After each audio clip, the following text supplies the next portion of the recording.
Pakistan, Saudi Arabia ಮತ್ತು Turkey ಶುಕ್ರವಾರ ಮೆಕ್ಕಾದಲ್ಲಿ ಪ್ರಮುಖ ಜಂಟಿ ರಕ್ಷಣಾ ಒಪ್ಪಂದಕ್ಕೆ ಸಹಿ ಹಾಕಿವೆ. ಹೊಸ ಒಪ್ಪಂದದ ಅಡಿಯಲ್ಲಿ ಈ ದೇಶಗಳ ಪೈಕಿ ಯಾವುದೇ ಒಂದು ದೇಶದ ಮೇಲೆ ದಾಳಿ ನಡೆದರೂ ಆ ದಾಳಿಯನ್ನು ಉಳಿದ ಸದಸ್ಯ ರಾಷ್ಟ್ರಗಳ ವಿರುದ್ಧದ ದಾಳಿ ಎಂದು ಪರಿಗಣಿಸಲಾಗುತ್ತದೆ.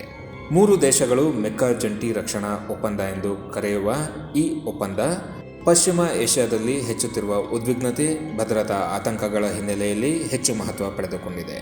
ಪಾಕಿಸ್ತಾನದ ಪ್ರಧಾನಿ Shehbaz Sharif, Saudi crown prince Mohammed bin Salman ಮತ್ತು ಟರ್ಕಿ ಅಧ್ಯಕ್ಷ ರೆಸಿಪ್ ತಯ್ಯಿಪ್ ಎರ್ಡೋಗನ್ ಮೆಕ್ಕಾದಲ್ಲಿ ನಡೆದ ಜಂಟಿ ರಕ್ಷಣಾ ಶೃಂಗಸಭೆಯ ನಂತರ ಒಪ್ಪಂದಕ್ಕೆ ಸಹಿ ಹಾಕಿದರು. ಪಶ್ಚಿಮ ಏಷ್ಯಾ ಸಂಘರ್ಷ, ಕೆಂಪು ಸಮುದ್ರ ಮತ್ತು ಬಾಬ್ ಅಲ್ ಮಂಡೆಬ್ ಜಲಸಂಧಿ ಸೇರಿದಂತೆ ಹಲವು ಹಂತಗಳಲ್ಲಿ ವಿಸ್ತರಿಸಿರುವ ಸಮಯದಲ್ಲಿ ಈ ಬೆಳವಣಿಗೆ ಸಂಭವಿಸಿದೆ.